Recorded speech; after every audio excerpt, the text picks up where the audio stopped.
Now for part 2, we are going to introduce a new type of angle measure called radian.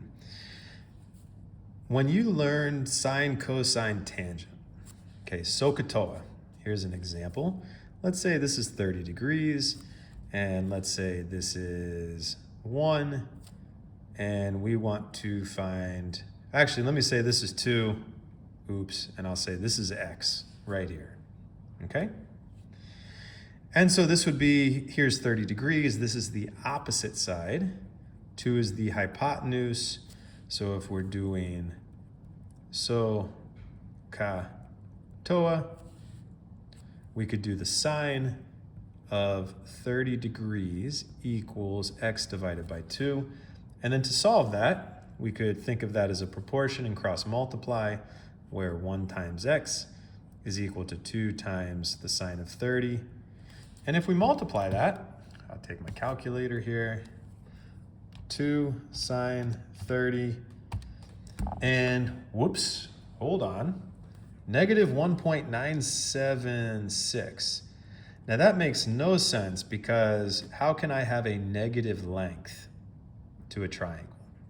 Now I've made a mistake, and you may have done this before, you may already know what my mistake is. If I go to mode here, oops, I'm in radian mode.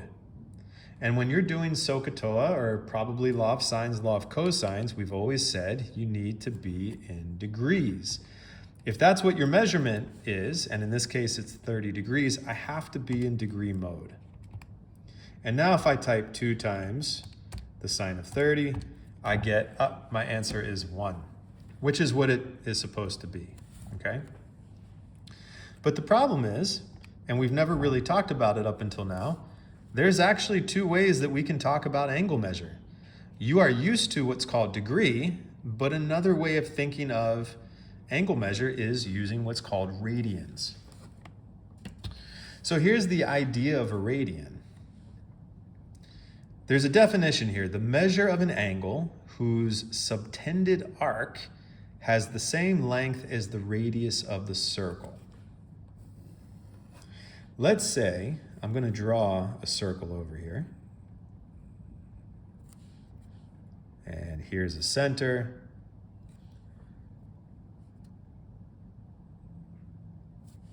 And I'm going to draw an angle. So a central angle here. I'm going to call this theta.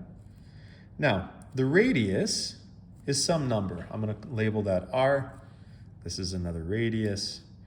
Let's say this is our initial side here, and let's say this is our terminal side. We can talk about, when you have a circle, we talked earlier in the year about shaded area, but we also talked about what we call arc length. The arc length is the distance around the circle, and a word that came up a lot for that with arc length was circumference.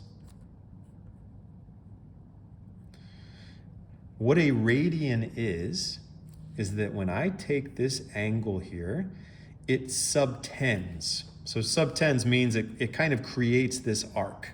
Where it cuts the circle, it creates this arc.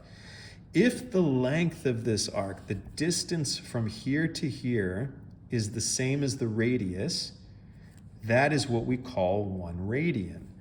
Theta is equal to 1 radian. Now again, you're used to thinking of this as degrees, but we can also think of this angle measure in terms of the distance that gets subtended by the angle, the distance around the arc for that. One of the things about this, now in this diagram here, you have one circle within a circle, but they have the same center. Let's say this radius is 1. Okay, so these are both 1. And let's say that this angle measure is 1 radian. If this is 1 radian, then I know this distance around is 1. Let's say the radius of the big circle is equal to 2. Okay, so this radius is 2. So something that's interesting, if they share the same center, we actually know what the distance here would be. That would also be 2, where the length of this arc, the arc length, is equivalent to the radius. If this is 1 radian, if we know that's 1 radian measure, the definition of a radian is that the arc length is equal to the radius. Okay?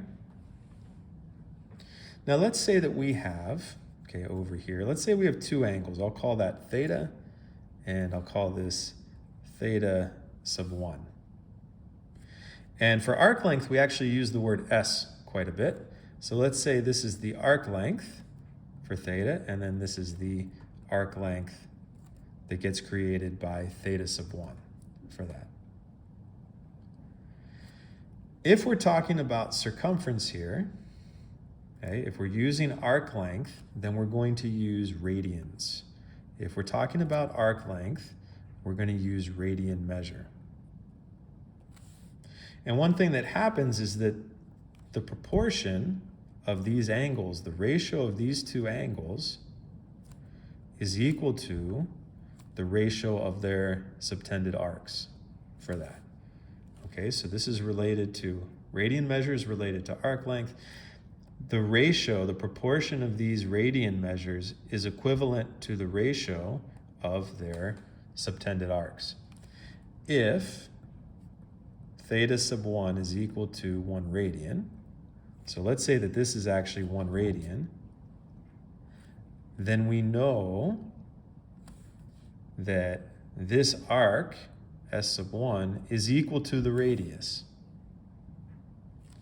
Okay, and the radius, in this case, if this was equal to 1 radian, then we know that these are all going to be the same here. So we can say, if we take this proportion, what I'm doing is I'm kind of proving a formula that's going to come up here.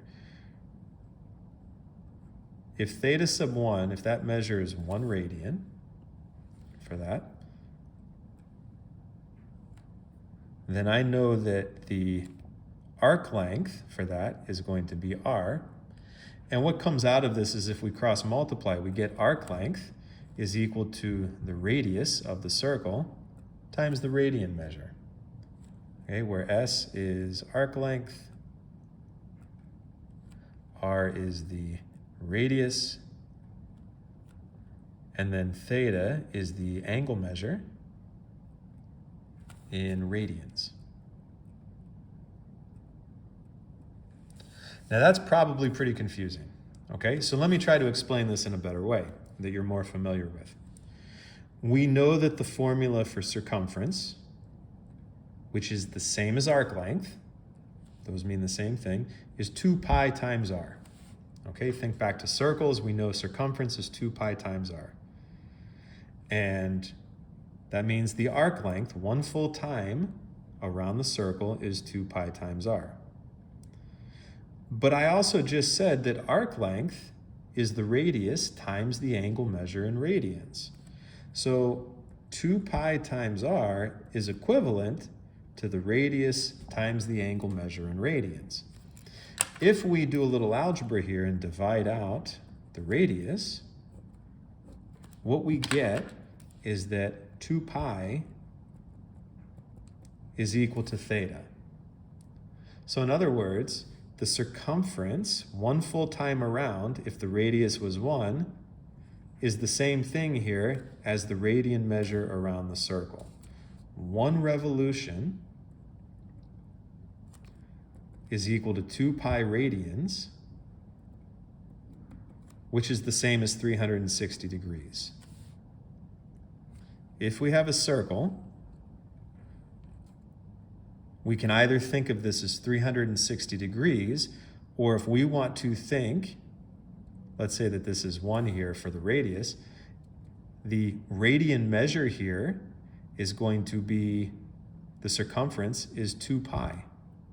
Okay, so 2 pi radians is going to be 1 full time around the circle.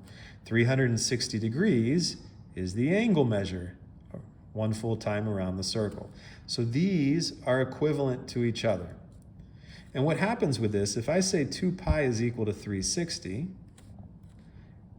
and I divide by 2 pi, what we get is a conversion that 1 radian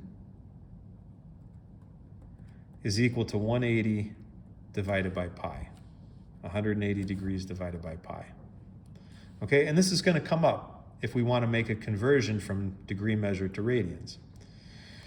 Or, if I divide by 360, I would get pi over 180 is equal to 1 degree. Sometimes it's going to be easier for you to think of this, of angle measure, in terms of degrees, but sometimes it's going to be easier for you to think of this in terms of radians. Okay? So this is where we are, and then in the next video we're going to do a couple examples, and you're going to realize how simple it is to do the conversions.